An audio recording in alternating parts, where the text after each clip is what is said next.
Well, we are in session 16 of our review of the book of Romans, and you can regard this session sort of as an addenda or an insert to bridge between chapters 10 and 11. We're going to spend some time, this session essentially, to review the history of Israel, to put in perspective both its past, its present, and its as a preamble to our study of its future in the next session. So we're going to look at Israel history, and I'll call it in the present tense. You may recall that we've been through the book of Romans. First 8 chapters are doctrinal on various topics: sin, salvation, sanctification. And Romans 9 to 11 are the 3 chapters on Israel past, present, and future. In our previous session, we reviewed Israel's predicament of the present in the sense that she was chosen by God, and yet she failed. She stumbled. She stumbled over the stumbling block himself. So we're going in the next session to talk about Israel's future, but I thought it would be useful before we, as we go from chapter 10 to 11, to at least refresh our memory a little bit on the history of Israel.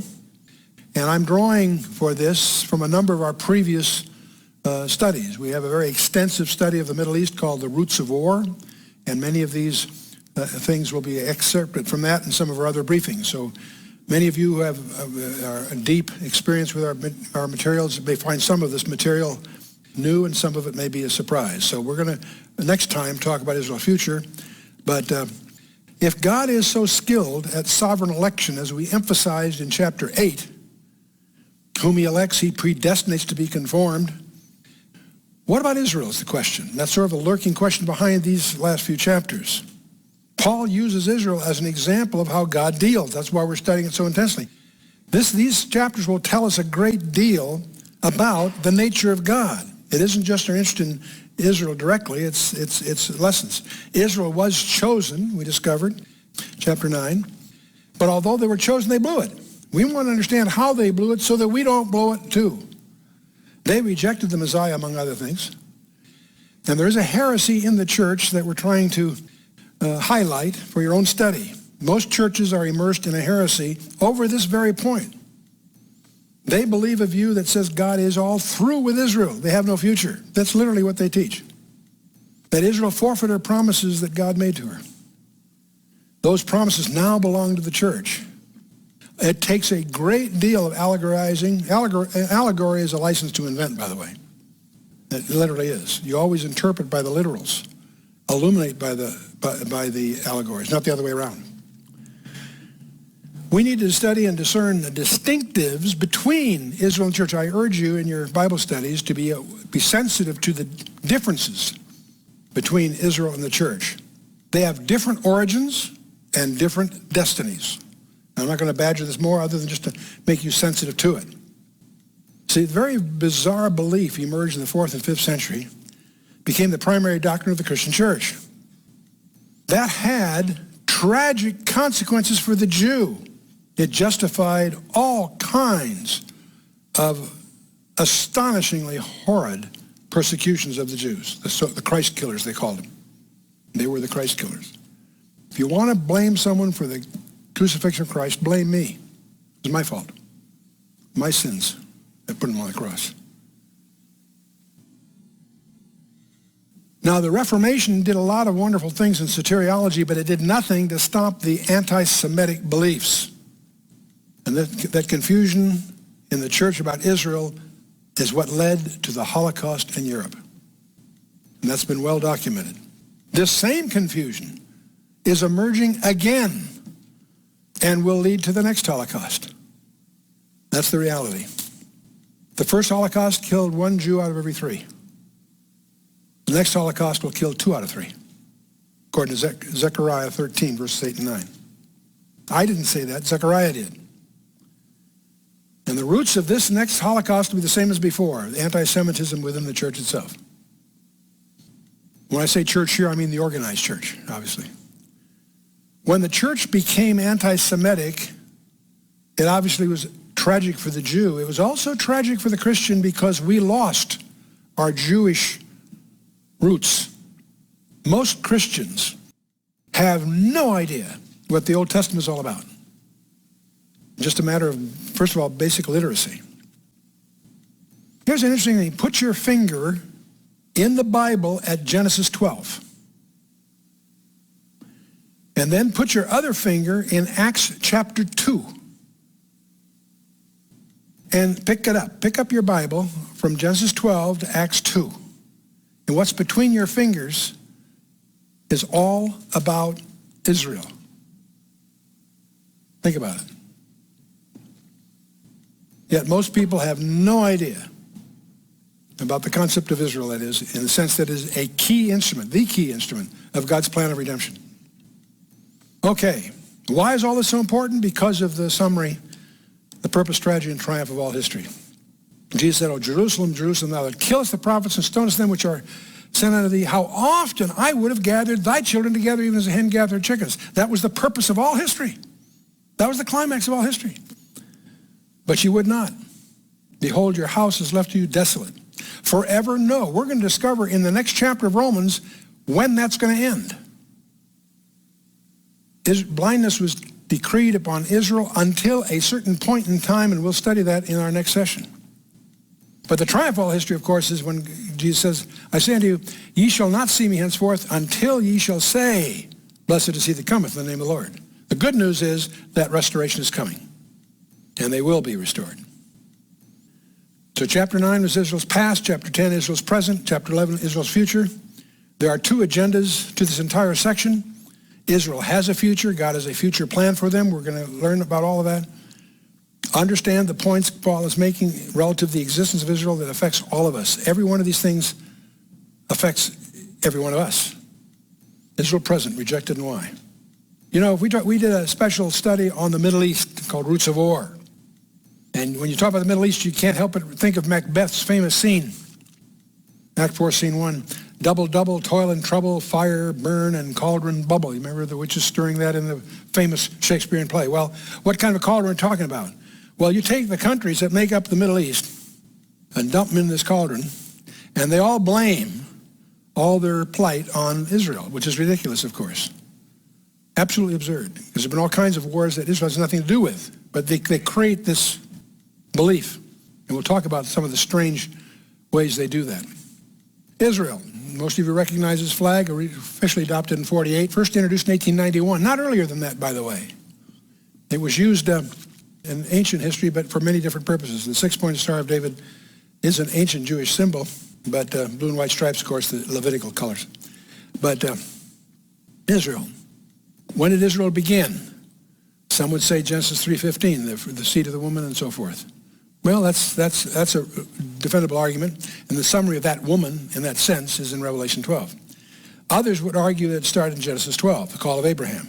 Then you could defend that, but clearly the scripture says that Israel went down to Egypt as a family and came out as a nation. They were born at the Exodus according to Exodus chapter 4. Now, if we start looking at the chronology of the nation, in roughly something in the neighborhood of 1500 BC. I'm using Ussher's dates here. Some scholars would quibble with a few of them, but they're widely accepted as at least a frame of reference. But the birth of nations sometime in roughly 1500 BC. They went into captivity as a family, out as a nation. And it was about 1445 or so that the conquest of the Promised Land under Joshua was accomplished. You're getting up to about 1100 when Saul was appointed as the first king, 1 Samuel 10. And it's not that many years later that, say 1048, that David captures Jerusalem from the Jebusites. And about nominally 1,000, dealing round numbers, that's when Solomon dedicates the first temple in Jerusalem at the Feast of Tabernacles, 2 Chronicles 6:7. About 974, we have the civil war that divides kingdom into two houses, the house of Israel to the north and house of Judah to the south. And they have many different dynasties up north. They go from bad to worse. Down south, they generally go downhill. There's a couple of exceptions, about 3 or 4 of those kings that are not bad, but basically it's also a decline, but all one dynasty, the dynasty of David. We get to 721. The northern house, calling themselves Israel, was defeated by Assyria and totally exiled. They weren't taken captivity in a aggregated sense. They were taken into slavery and distributed throughout the Assyrian Empire. Assyria had a policy of commingling. They would take other captives and put them in this country and take their, in order to break down any sense of national identity, and they succeeded in doing that. And so the northern house disappears from history at that point. There is a spiritual sense in which the two houses will be rejoined in the millennium. We have evidences of that in the scripture. Well, the big event occurs in 607 when Pharaoh Necho of Egypt, a big power at the time, was defeated by this young son of Nabopolassar, a guy by the name of Nebuchadnezzar, son of the king. Great general, very effective. He defeated Pharaoh Necho at the Battle of Carchemish in 607, roughly. And then in 606, on his way home, he lays siege to the city of Jerusalem, and on behalf of his city-state called Babylon. And he succeeds in that siege and takes Daniel and his three friends captive and puts a vassal king in charge because he's learned during the siege that his fathers died. He is now king of Babylon, so he goes home to take over the throne. 597, we have this, well, they have a vassal king put in charge who's listening to the false prophets and decides that we're God's chosen people. He rebels again. He doesn't listen to the true prophets who are saying Nebuchadnezzar is God's instrument of judgment. You yield to him. He got on an ego trip. He leads a rebellion. Nebuchadnezzar he and a couple of allies put a second siege, take 10,000 more deported, including Ezekiel himself.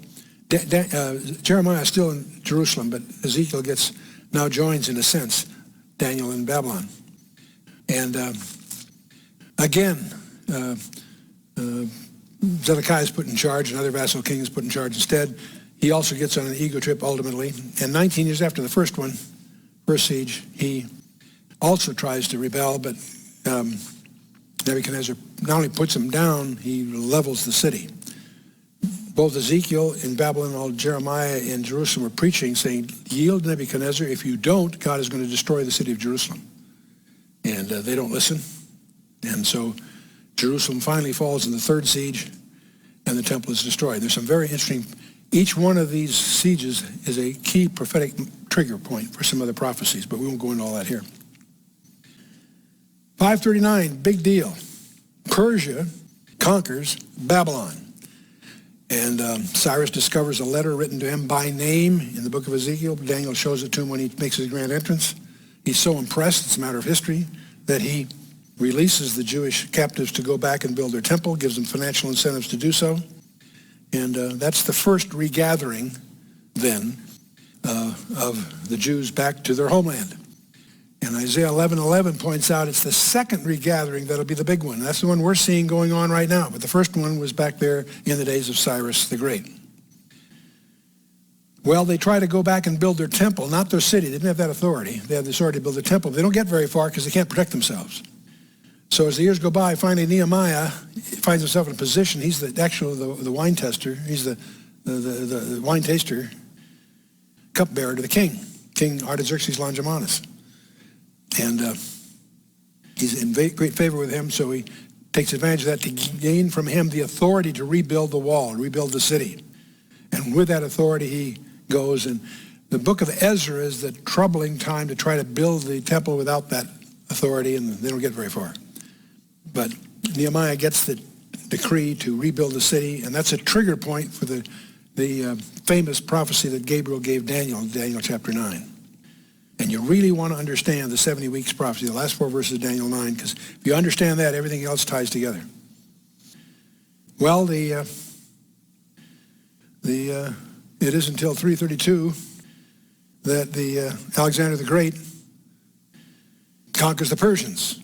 Phenomenal young leader, incredible gifts, but he conquers the Persians, and that begins the Hellenistic rule of Judea. And if that brings you down to this, as they succeed, and Alexander dies, 4 of his key generals divide the empire. But the one that we watch for biblical reasons is in 167 BC, Antiochus IV, Antiochus Epiphanes he called himself, ransacks Jerusalem. But he does a whole series of things. He makes reading the Torah, the Jewish scriptures, punishable by death. If parents circumcise their children, they get killed. And one of his climactic acts is he sets up the abomination of desolation in the temple. He actually puts an idol in the holiest spot on the planet Earth. And it's important to understand the abomination of desolation. The abomination is any idol worship, but the ultimate one is putting an idol in the most holy spot on the planet Earth, which is not just in Jerusalem, in the temple, it's in the Holy of Holies. And that triggers the Maccabean revolt in 167. By the time 3 years go by, the Maccabees, as they call themselves, they recaptured the temple, and they rebuilt they rededicated it, fabricating everything that had been profaned. And that event is what's worshipped or celebrated to this day as Hanukkah. It's even mentioned in the New Testament in John 10:22, interestingly enough, because it's important. Why did the Holy Spirit do that? It's important for us to understand that, because you need to understand that in order to understand a milestone that Jesus predicts that's coming in the future. So the Maccabees finally succeed. The family name is Hasmonean. So the Hasmonean dynasty then rules in Jerusalem about 142. And they rule until the Romans finally take over under Pompey, all the way till 63. We're still BC now. And the Parthians, there's a rival empire to the east called the Parthians. And they conquered Judea from the Romans for about 3 years. They conquered in BC 40, and they carried all the way to BC 37 when Herod is appointed king of Jerusalem. It's too risky he's in Rome. It's too risky to go there.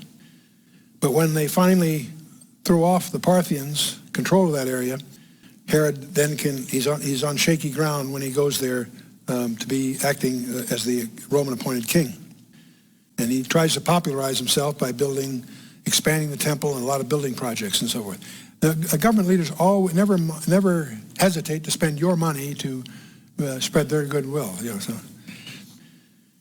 that brings you to, in reference here, roughly the birth of Christ is about 402 BC, depending on what authorities you look at. There's a lot of debate about that. I won't get into that here. There is an event, though, that occurs about 7 AD that you want to be aware of.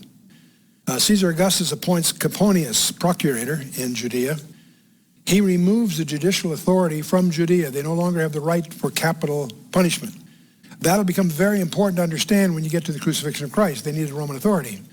But there's an event that occurred about 7 AD that's recorded in Josephus and elsewhere, that when they lost the right to, when Coponius took away their right to administer capital punishment, the priests put on sackcloth and ashes and marched around. Let's see, I think I have slides on all this, yeah. See, in Genesis 49:10, Jacob predicted, it says, the scepter shall not depart from Judah, the tribe of Judah, nor a lawgiver from between his feet until Shiloh come. Now, Shiloh is recognized as a rabbinic allusion to the Messiah. That the scepter shall not depart from Judah until Shiloh come, and to him shall the gathering of the people be. Well, the scepter, the word mean, refers to their tribal identity and their right to apply and enforce Mosaic laws, to adjudicate capital punishment, jus gladii. And even during their 70-year captivity in Babylon, the tribes retained their tribal identity. They regained their own logistics and judges and so forth. The word Shiloh, it means whose right it is. And the scepter shall not depart from Judah until he comes to whom it belongs, is what it really means in the Hebrew. And it was understood by the early rabbis and the Talmudic authorities as referring to the Messiah, and that's in a bunch of the Targums, Onkelos, Jonathan, Yerushalayim, the Jerusalem Targum. Herod the Great dies. Herod Antipater had been murdered. Herod Archelaus was appointed ethnarch by Caesar Augustus, broadly rejected, dethroned.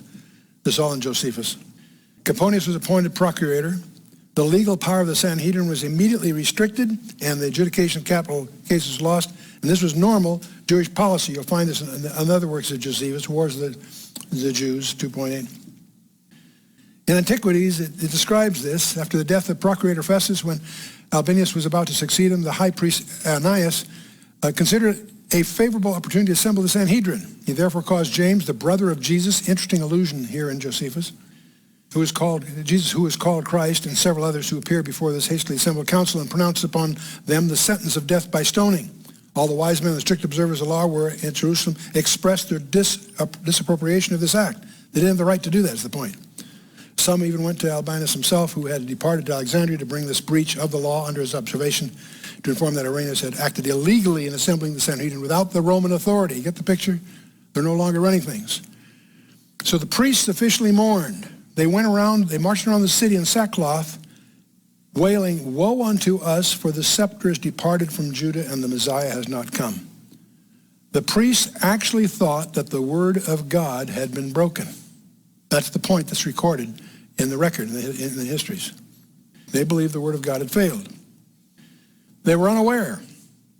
There was a young boy growing up in a carpenter shop in Nazareth at that time.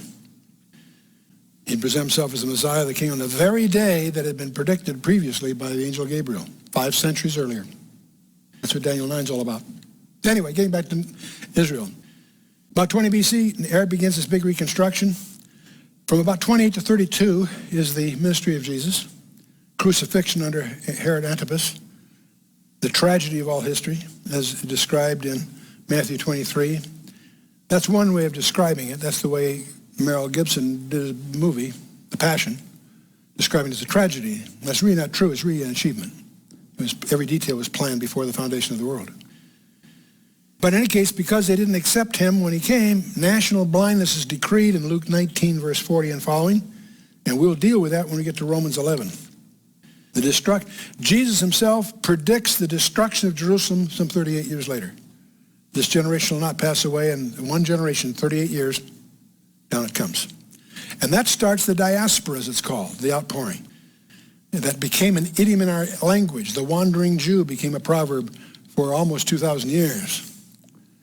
Anyway, so we got from 37 to 41, the Roman Emperor Caligula attempts to have his image established in the temple, just like Antiochus Epiphanes did. That's what he gave Petronius, the general in charge, orders to put his statue in the Holy of Holies. Petronius realized if he did that, there'd be an uproar, so he didn't do it. Caligula, when he discovers he didn't do it, sends orders for him to be killed, but then Caligula dies. And by a mix-up at sea, the message of his death arrives before the message of his Petronius' execution. And when he dies, all bets are off. It's interesting how the Lord interferes to keep that from happening. That would have been the abomination of desolation. No, it's yet future. From 66 to 73, you have the Jewish revolt against the Romans, which leads, of course, to the fall of Jerusalem itself in 70 A.D., Masada and all of that. The fall of Jerusalem is about 70 A.D. Second temple was destroyed by Titus and so forth. It's interesting that the falling of the temple is not mentioned in any of the Gospels or the epistles. You'd think it would be for apologetic arguments. There's all kinds of reasons it would have been very meaningful. Why wasn't it mentioned? Very simply, it's a proof that the New Testament documents preceded 70 AD by 10, 20 years, at least in some cases. So they're written before 66 AD. There's also other evidences. I won't go through all that here. And 73 was the last stand at Masada. You most know the story.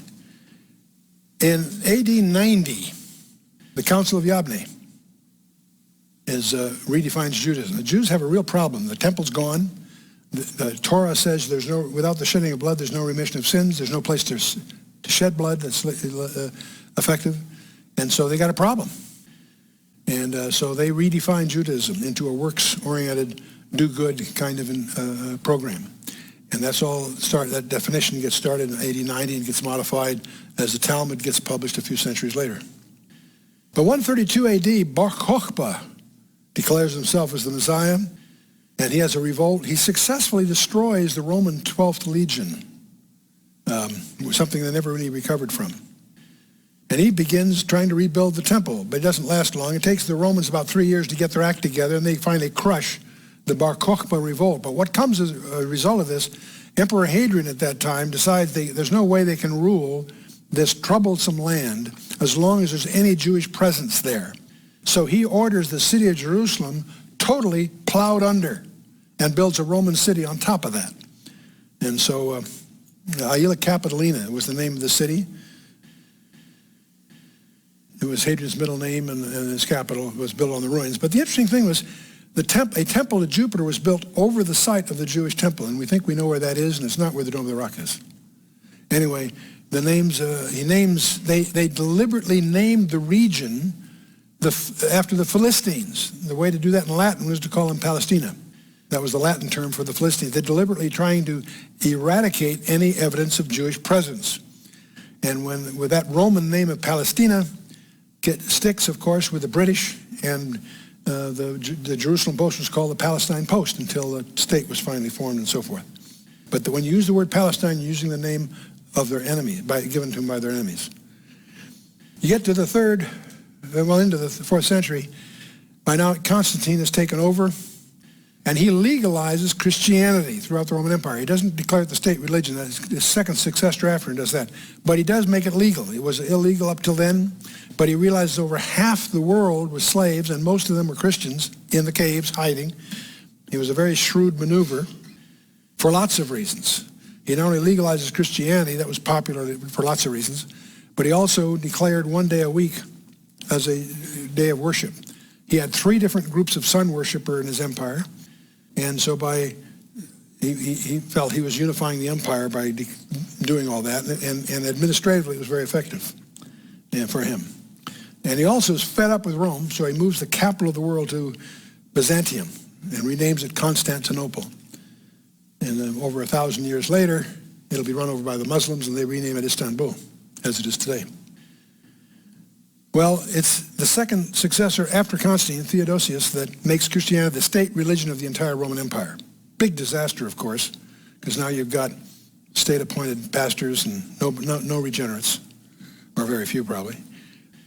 But by about 570, another event occurs. Muhammad is born in Mecca, and the rise of Islam begins. Syria fell in 634, Jerusalem 637, Egypt in 638, Persia in 640, North Africa in 689, Spain 711. This was all stopped at Tours, France in 732. We'll come to that in a minute. Anyway, the Persians sacked Jerusalem in 614. The Byzantines recaptured Jerusalem. Then Jerusalem's conquered by Caliph Omar. And that's when the Dome of the Rock presumably was built. The Muslim domination of Jerusalem begins. It's interesting that they had domination of that for over 1,000 years and let Jerusalem turn to rubble. It never was their capital. That's interesting. By 732, the big event occurs in Europe. Charles Martel defeats the Moors, the Muslims at Tours, France, that arrests the incursion of Islam into Europe. And it was interesting to hear Avi Lipkin talk about this because as a Jew, he's always hated crusaders for obvious reasons. Crusaders went through having contests of how many Jewish babies you can get on a sword and that sort of thing. So there are all kinds of horror stories. But he also realized when he was visiting some of his roots in Spain is that Charles Martel, if it hadn't been for him, they all would have been speaking Arabic. That Europe almost fell to Islam. It was the Crusaders that kept it from happening, to which Avi realized that the Jew owes them a debt. Well, finally, the Abbasid dynasty of Baghdad seizes control of Jerusalem. Egyptian-based Fatimid dynasty conquers Jerusalem. All the synagogues and churches are destroyed. This is about 950 now. The Seljuks conquer Palestine, persecuting both Jews and Christians. It's interesting that Islam's enemies, they call their enemies the people of the book. They mean Jews and Christians. And I think we'll both be glad to sign up to that one any day. Mamluks rule from Cairo in 1291. Jerusalem becomes a city of exile for all kinds of dangerous criminals and disfavored officials. That was Cairo's place. Anyway, the Ottoman Empire succeeds the Mamluk Empire, so Jerusalem is in Turkish hands then for the next 4 centuries. I realized during all this time, Jerusalem is not a capital of any of the Islamic interests that are in charge. It's different groups are in charge, different Muslim groups, but never making it a capital. Damascus sometimes, Cairo other times, and so forth. But in the walls that you see there now, if you visit it, were built by Suleiman the Magnificent in the 16th century, actually, 1537 on. I love this. In 1544, the Muslim authorities, they sealed the Golden Gate because they hear that the Jews believe the Messiah is going to go through that gate, so they sealed it to make sure the Messiah couldn't get through there. I got news for them. They happen to have the wrong gate, but even so, that's another thing. Okay, and then we have the First Crusade, roughly 1100 if in round figures, to Jerusalem. Crusaders lay siege to Jerusalem, recapture the city for a little while. Wholesale massacre of almost 40,000 Jews and Muslims. Crusaders declared Jerusalem the capital of their Latin kingdom. Now notice it's interesting, it's the enemies of Islam that make it a capital, not them. It brings you about 1187 when the Muslims finally recaptured Jerusalem under Saladin, who encourages the Jews and Christians to settle in Jerusalem and help him fight the Latin Crusaders. I think that's kind of interesting. He recruits the Jews and the Christians to settle there and help him fight these crazy crusaders. Saladin finally dies, the heirs battle each other, Germany brokers a deal to return all of Jerusalem except the Temple Mount to Crusader control. But by just a couple of years later, Crusaders are expelled from Jerusalem by mercenaries hired by the Egyptian Sultan. The Mamelukes rule from Cairo. Jerusalem becomes a city of exile for dangerous criminals and disfavored officials. And in 1516, the Ottoman Empire succeeds the Mamluk Empire. So you got the Turks succeeding the Egyptians, if you will. And it's in Turkish hands for the next 400 years. And the walls of Jerusalem rebuilt under Solomon the Magnificent, as I think I mentioned that one. And I guess I got to repeat it, don't I? Napoleon, just before 1800, moves against the Ottoman Empire from Egyptian front, but he stopped before he reaches Jerusalem. Now, in 1860, the Mishkan HaShananim, that's the first Jewish neighborhood built outside the Jerusalem walls. When you visit Jerusalem, there's a very conspicuous windmill that commemorates this. And so this is, up till then, it was getting cramped because the traditional view was to be within the walls for protection. By the time you get to 1860, that's an obsolete concept, and they're beginning to obviously live outside the walls. And you have to realize when you read Ezekiel, he never saw a city, an unwalled village. That was just unthinkable. Well, that's common today, of course.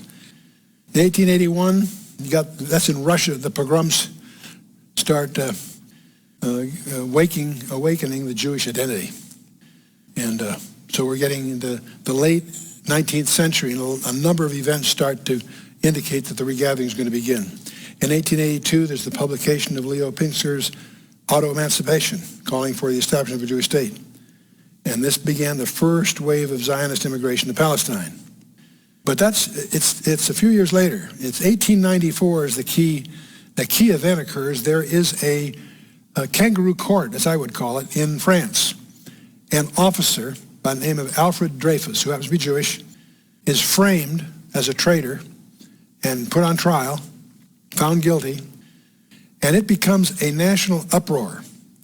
A famous author, Emile Zola, published a thing called I Accuse, and it gets big publicity. But a guy by the name of Theodore Herzl is watching all this ridiculous, this charade of a trial, and recognizes that it's just a symptom of French anti-Semitism. And he begins to realize that there's no hope for the Jew until they have their own country. So the conspicuousness of this, and incidentally, many years later, Alfred Dreyfus is found not guilty. This is all, that's long after all the damage is done, but anyway, the point is, this prompts Theodor Herzl to write a book called Der Judenstaat, which is the Jewish state. He publishes this. It becomes a manifesto for the Jews to start pushing for their own homeland. And a year later, he convenes the first Zionist Congress in Basel, Switzerland. These are big milestones to the Jewish community. And in 1915, just before, during World War I, there's the Zion Mule Corps of British Army was organized, the first Jewish fighting unit. But in 1916, a secret agreement is signed, the Sykes-Picot Agreement, signed by Britain, France, and Russia. And the Sykes-Picot Agreement was a secret agreement between Britain and France primarily, agreeing to divide between them the lands of their enemy, the Ottoman Empire, once the war ends. The war hasn't ended yet, but they could see it coming. So once the war ends, they're going to divide the the Ottoman Empire between themselves. And among its terms was the establishment of an Arab state in southern Palestine, whatever that means. What's the impact of all this? The Arabs, of course, when they learn of all this, it was secret at first, they're incensed that Britain had decided instead to engineer its own rule over all Palestine through the League of Nations. And see, Britain ruled Palestine essentially as a colony all the way till 1948. So something else you need to know, in World War I, there was a very serious shortage of ammunition, because part of what they need to create TNT is natural acetone. But all the sources for natural acetone had been dried up. So David Lloyd George, the Prime Minister of England, advertised extensively for someone to produce a formula for synthetic acetone. And it was developed by Dr. Chaim Weizmann, and he later becomes one of the first presidents of Israel. Anyway, the resulting availability of gunpowder because of what he did turned the tide of the war, and this was widely recognized. And that's why it occasioned the publication of what's not the famed Balfour Declaration. So we have in 1917 this famous document, a short note really just from the Foreign Secretary, A.J. Balfour, to Lord Rothschild, one of Britain's most prominent Jews, stating that, quote, His Majesty's government view with favor the establishment in Palestine of a national homeland for the Jewish people. That will later be abrogated by a white paper, but the point, it became a major mandate document in the eyes of the Jews. And it helps speed Jewish immigration to the Holy Land, and it's regarded as a formative national document by the Israelis. But this, together with the Sykes-Picot Agreement, laid the foundation for the current conflict in the Middle East, interestingly enough. There's some other things that will come up here in a minute. The Versailles Peace Conference, of course, Wilson argues for self-determination of peoples. There's the Jewish-Arab Accord. Jews claim the Jewish homeland in Palestine. The Arabs claim Arab state from Iraq to Yemen. Incidentally, when they defined their Jewish state, they exclude Palestine. I think that's interesting. They didn't see that as theirs then. Then we get to the San Remo Conference in 1920. That granted Britain the mandate over Palestine with the aim of encouraging immigration and the settlement of Jews and the establishment of a Jewish homeland. However, the British officials instigate Arab riots in Palestine. The rioters demand an end to Jewish immigration and the incorporation of Palestine to Syria. And obviously, we're starting to get into the 20s. We're beginning to realize that oil is important. So that's a factor behind the scenes here. And so along this way, Vladimir Jabotinsky founds the Haganah, the Jewish self-defensive force, which will later become, of course, the IDF. Now, in 1921, I'm a great supporter of Winston Churchill. Marvelous guy. But he makes one gigantic blunder. The British decide to install Abdullah in Transjordan. He creates this country on paper. And there's some other things that go on I'll bring you up here in a minute. Let's talk a little bit about Jordan. You need to understand this background for prophecy reasons. The Hashemite kingdom of Jordan is not an ancient kingdom. It's rather a European creation of 1946 by Winston Churchill. If you take a look at the Middle East, this whole central region over here was mandated by the League of Nations and others to be a Jewish homeland, ultimately. But the British Foreign Office takes a chunk of that ground, that which is east of the Jordan River, and creates out of thin air a nation called Transjordan. That's the region we're talking about. Now, prior to World War I, the areas of Ammon, Moab, and Edom, using the biblical names, had previously just been populated by unaffiliated Bedouin tribes, mobile, itinerant tribes. During the war, when the British and the Allies were fighting the Germans and the Ottoman Turks, a British officer, T.E. Lawrence, organized his widely publicized Arab revolt. It's mostly a propaganda ploy. It's more an invention of the British Foreign Office than it is actual progress. They capitalized on this for reasons.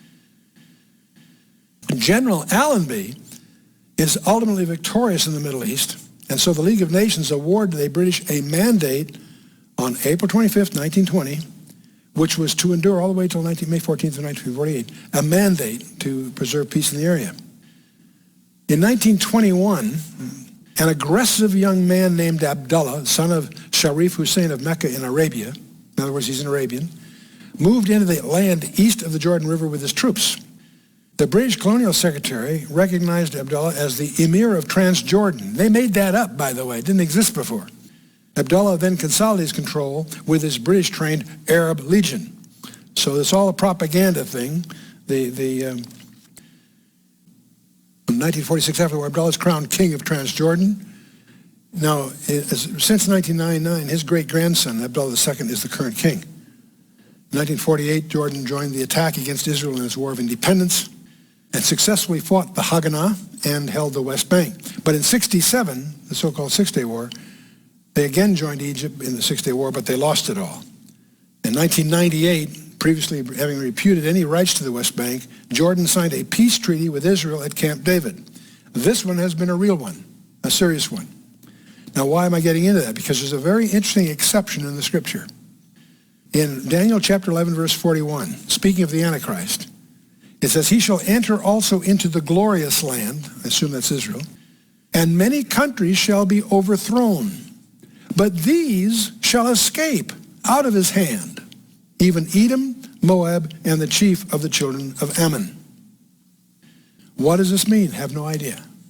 But it's fascinating to realize that for some strange reason, this region that we now know as Jordan escapes the thumb of the Antichrist. We don't know why. We speculate that it may be to provide a refuge in Petra. But that's speculation. Let's continue this list. The League of Nations ratify the British mandate over Palestine with the aim of building a Jewish national home.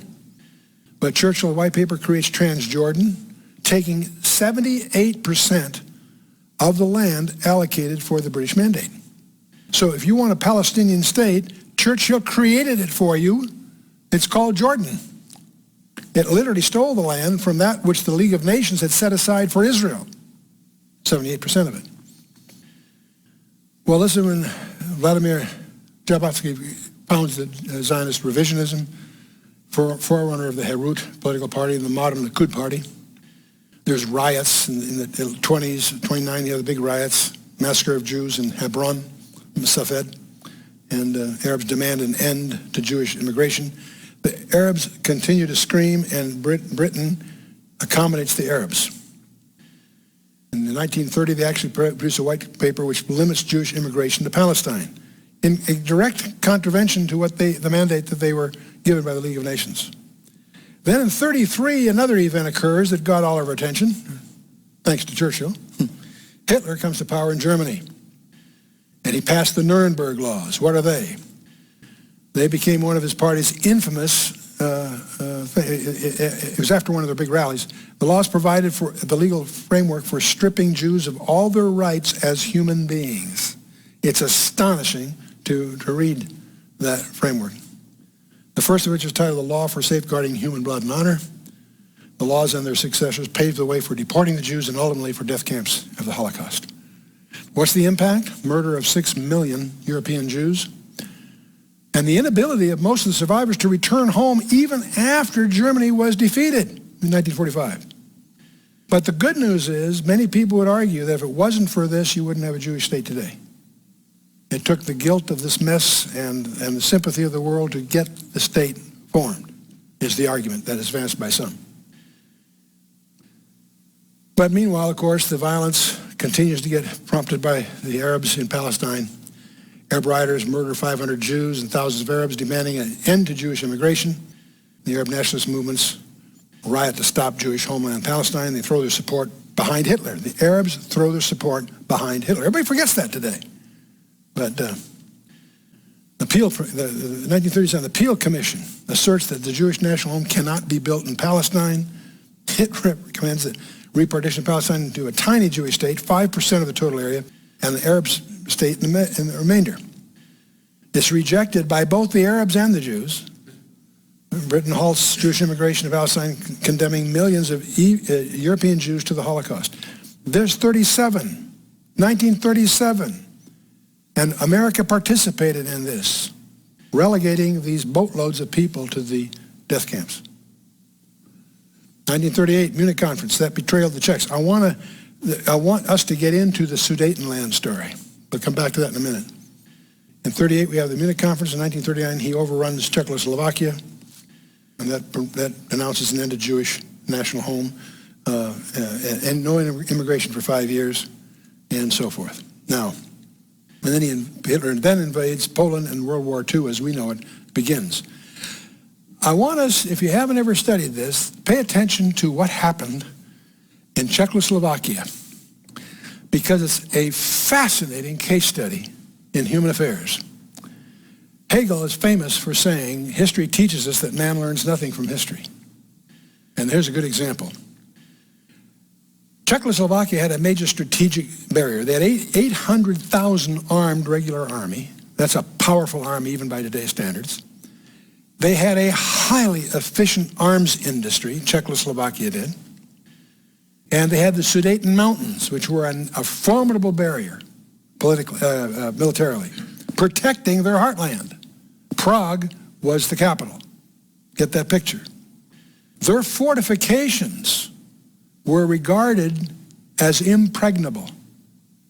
That's the Sudetenland, the heartland of Czechoslovakia that has a sufficient arms industry and all the rest of it. They also enjoyed the protection of the Western powers. France had 100 divisions, larger than Germany. Britain and Russia also guaranteed protection of Czechoslovakia. That's the picture. That's the setup. You got it so far? Germany has got a problem. Germany, in its fancies, couldn't deal with that, so they adopted a propaganda solution. The Sudetenland happened to have 3 million Germans among it, and 7 million others. The Germans are a minority, but there are about 3 million. These aren't displaced Germans, they just happen to have some German roots, okay? Sudetenland was a prosperous democracy. There was full civil rights to everybody, okay? No one's abused yet, really. There's a puppet political leadership called the Sudeten Free Corps. They fabricated a Czech terror program of the Sudeten Germans. This is a puppet of the Nazis, but they fabricate terror on the Sudeten Germans. You got the picture so far? Okay. William Scherer, whose classic book, The Rise and Fall of the Third Reich, is, if you're interested in all in the history of the world, or Nazi, it's a definitive study of the Nazi, rise and fall of Nazi Germany. As a correspondent, he says, thus the plight of the German minority in Czechoslovakia was merely a pretext for cooking up a stew in a land he coveted, Hitler coveted, undermining it, confusing and misleading its friends, and concealing his real purpose to destroy the Czechoslovak state and grab its territories. The leaders of France and Great Britain did not grasp this.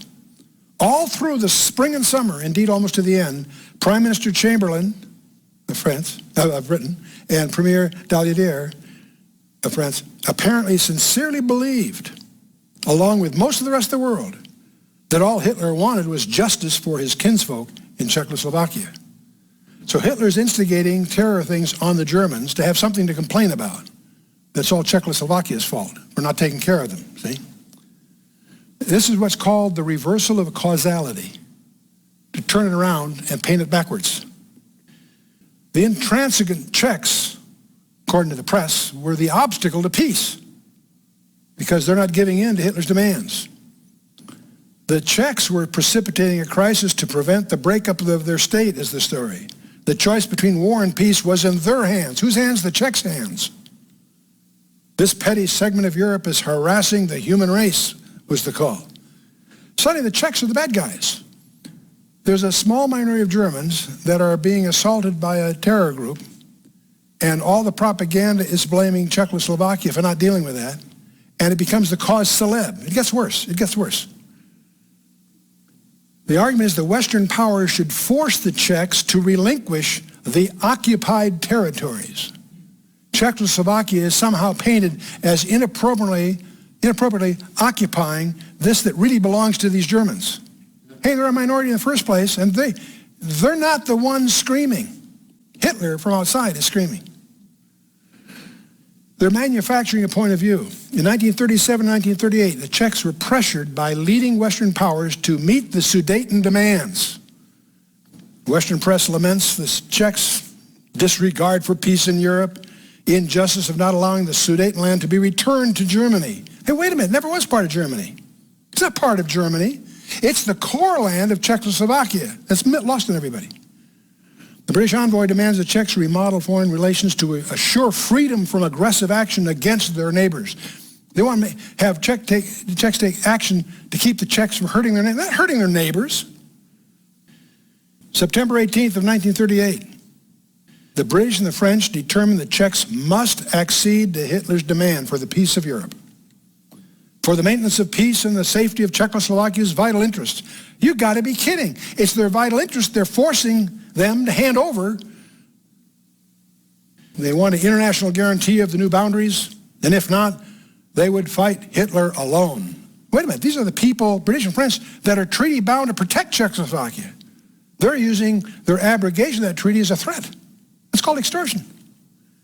It's all up to the Czechs now, according to Neville Chamberlain. That's a quote by Neville Chamberlain. Well, that's the setup, the sting. The hysteria mounts, shuttle diplomacy increases. Minutes before the September 28th deadline, Hitler agrees to Chamberlain's proposal for a peace conference, the Munich Conference. Britain and France plead with Hitler for 11 hours to take the Sudetenland peacefully. Please take this without war.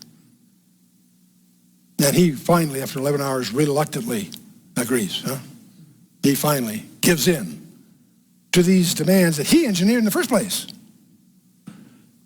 Chamberlain and Daladier were praised, cheered, and thanked for having traded land for peace.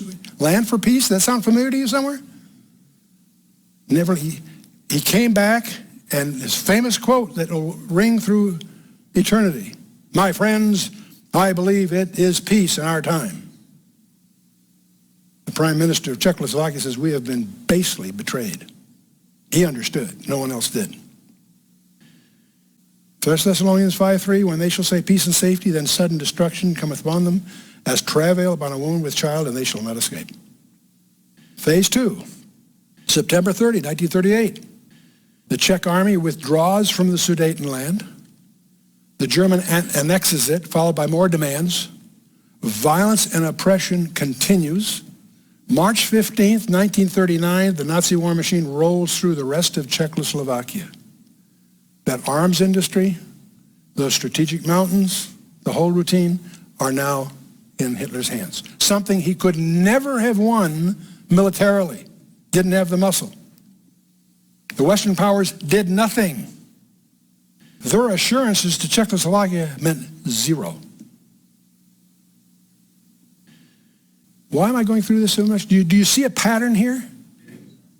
Israel also is a small democracy with a powerful army and defensive terrain. The Golan Heights have the same role there that the Sudeten Mountains did for the Sudetenland.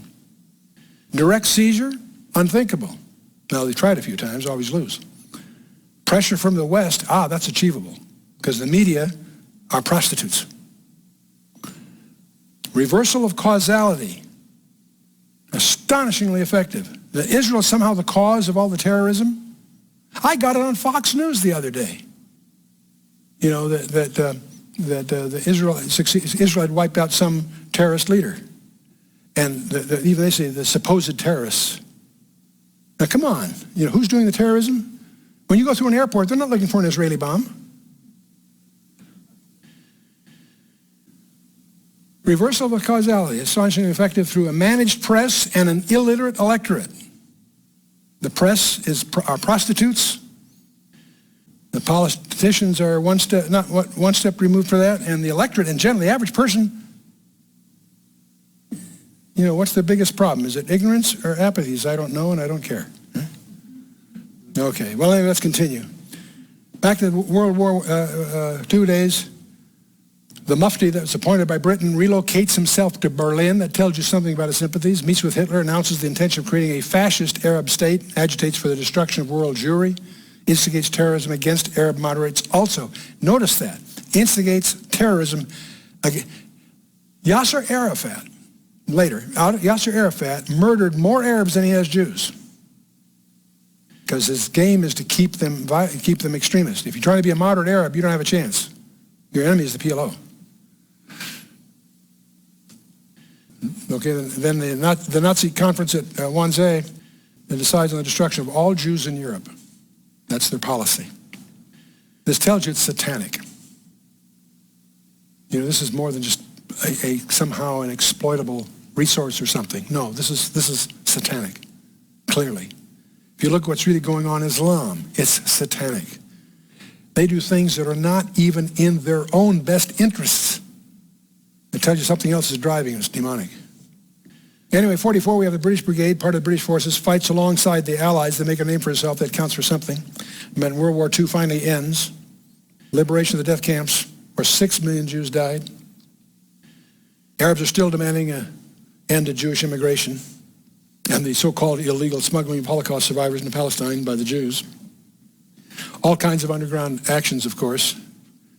A friend of ours was proud of the fact that he bombed the King David Hotel, etc. The Irgun bombs the King David Hotel, famous thing in 46.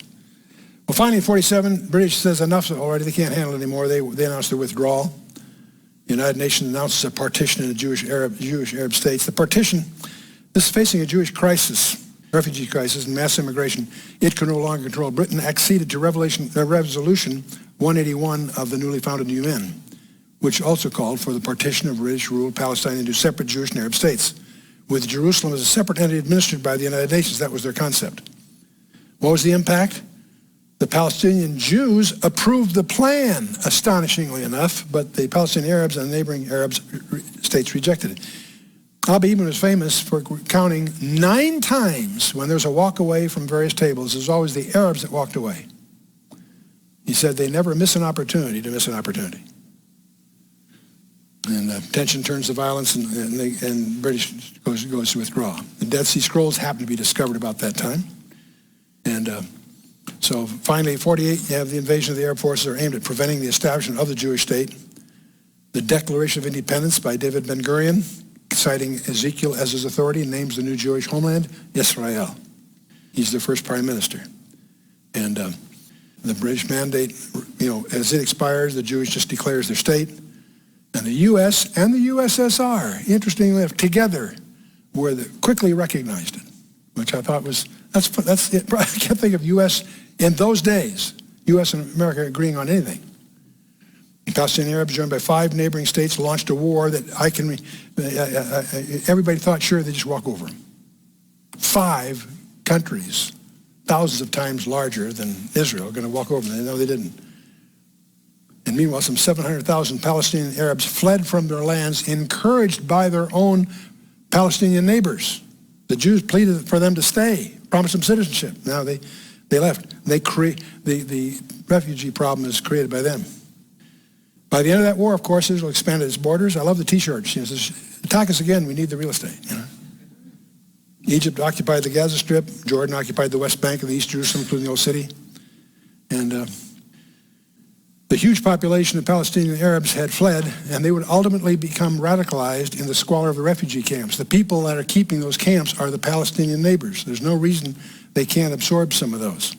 They don't. It's a political football playing in the hands of the PLO, frankly. Strange inversion going on here. And then, of course, we finally have their War of Independence, as we talked about, 5 armies, and so forth. Okay. We have 800,000 Jews expelled from Arab countries, flee to Israel, and are absorbed, by the way. 650,000 Arabs flee from Israel and are confined to refugee camps. What's wrong with this picture?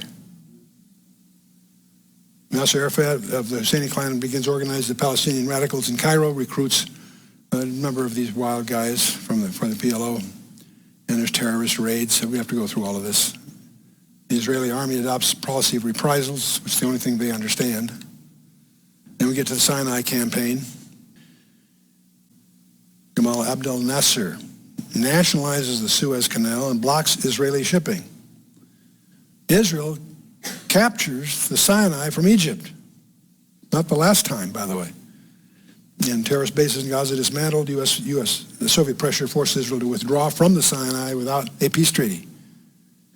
And get this, Dwight Eisenhower guarantees protection of Israeli shipping. few years later, when they called for that protection, believe it or not, the record shows we couldn't find the paperwork. And you can't believe that stuff until you see it in the documentation. 64, the PLO is founded. I want you to notice the year that the PLO is founded. 1964. What does it stand for? The Palestinian Liberation Organization. This is before 1967. This is when they had what they call the West Bank.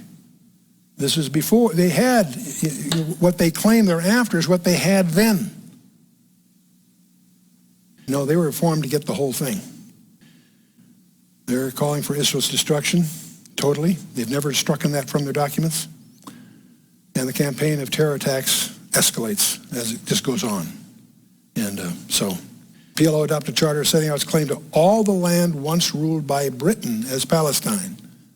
Not ruled by them. There never has been a Palestinian state or even a Palestinian people. Palestinian people are the Jews. And again, it's this inversion thing that's so astonishingly effective to an illiterate press. And so, anyway, on it goes. And the charter of the PLO codified its ideology and rationalized its violent tactics. And the radical language became a major stumbling block after the Oslo peace process, which began in 1993, has never been revised. They say they were canceled. They, in fact, have not. They haven't done that at all. They claim they have, they haven't. And so, and Egypt floods the Sinai with troops, blockades the Israeli shipping in 1967. The American guarantee to protect Israel fails to take effect. And it's literally a record. They couldn't find the paper. They placed it, they literally, through diplomatic channels, placed a call and couldn't find the paperwork. 6-day war then. And I was in the Ford Motor Company executive dining room those days, and I can remember vividly that nobody there expected that to last much. I had reason to believe that they had nuclear weapons, and I always wondered what would happen if it went 7 days. After 6 days, they'd establish themselves. Israel defeats the combined forces of Egypt, Syria, Iraq, and Jordan, captures the Sinai and Gaza, Judea, Samaria, and the Golan Heights. And Israel is reunited. And Jewish settlements in eastern Jerusalem, Judea, and Samaria were reestablished. I don't know why they didn't just annex it all. 67, the UN steps right in to fix all this. 2 UN security documents, 242 and 338, called for sides to renounce the acquisition of territory by war. Why? Why? They didn't start it. They also asked for a solution to this Palestinian refugee problem. I'd ask the Palestinians about that. Anyway, in respect of sovereignty and independence of the others. So these resolutions rally the international sentiment against Israel to keep the territory it won in the 67 war. The West Bank, East Jerusalem, the Gaza Strip, etc. So that's been the bone of the throat. See, it's interesting, the main impact, the main detriment to priests in the Middle East is the UN. It's astonishing to see that again and again. I'll come back to that in a minute. Then we have, of course, the Yom Kippur War. By the way, it's really interesting to visit Cairo. You remember the Yom Kippur War. Ariel Sharon circled the entire Egyptian Third Army. They were wiped. They were, in effect, totally outflanked, right? It was the intervention of, what's his name? I'm drawing a blank. Our Minister of State at the time, shuttle diplomacy, forcing us to stop and give it all back. He wrote the book. Thank you, Kissinger. I had a senior moment there. Yes, Henry Kissinger forced them to unwind. And when you go through Cairo, you see the monuments celebrating their victory in the 1973 war. They were wiped out. They lost, but they don't know it. You see, the whole thing is to give them some kind of pride. And so you have to see it to believe it as you go through if you visit Egypt. We get 78 Accords, you get the King David Accord, the Camp David Accords. And so Menachem Begin enters into U.S. brokered talks and ultimately a peace treaty between the two most powerful states in the Middle East, Egypt and Israel.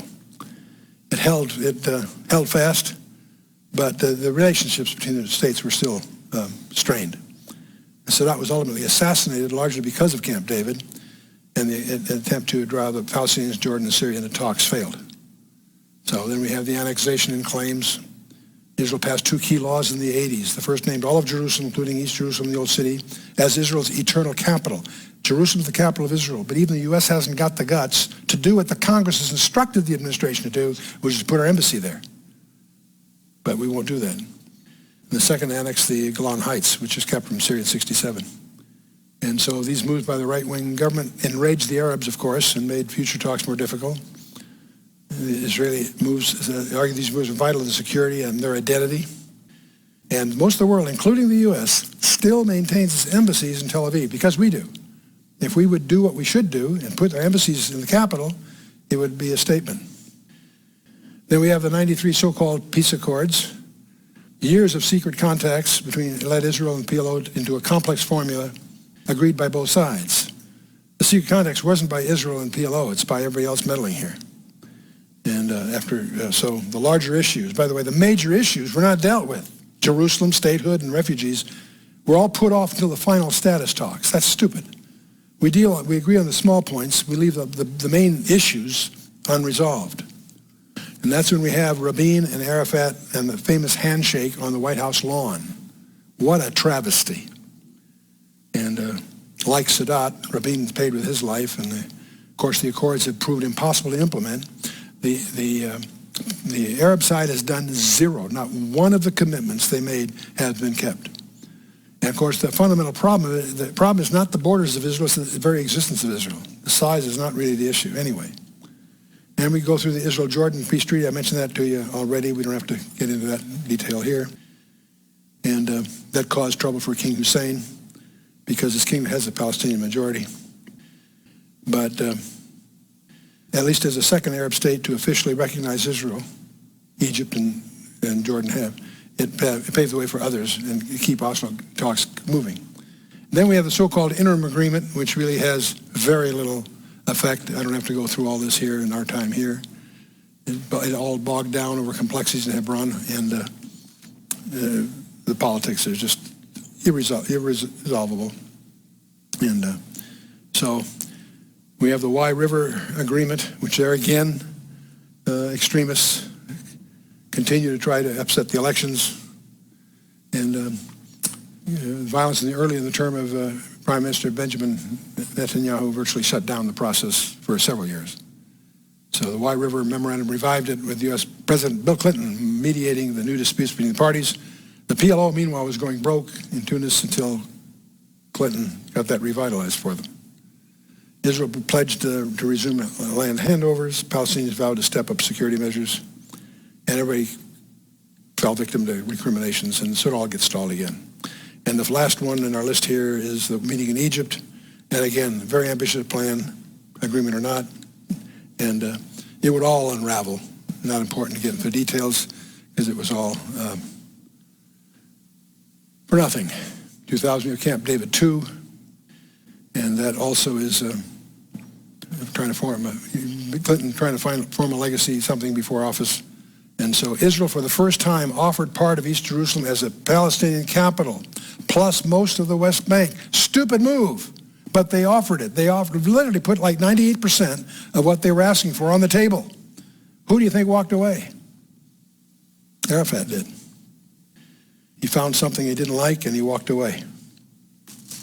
So the failure of Camp David II eroded domestic political support for Barak.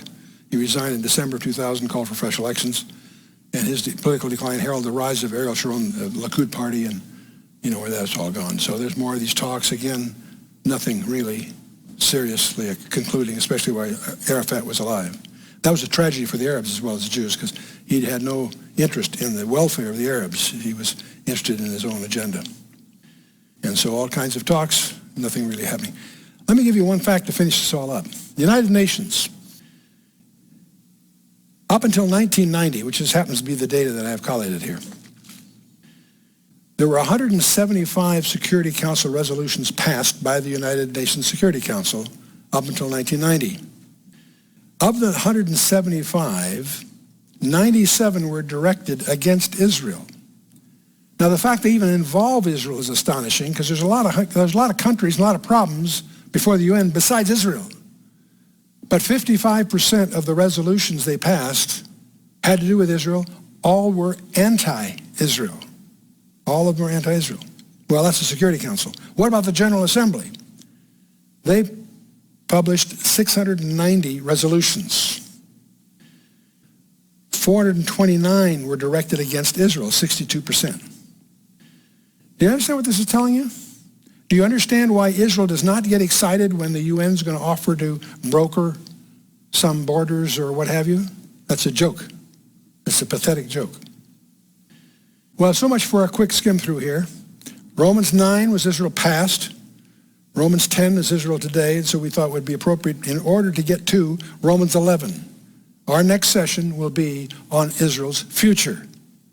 And so I encourage you to read Romans chapter 11, which is going to deal with a lot of events that are on our horizon that are going to impact every one of us here.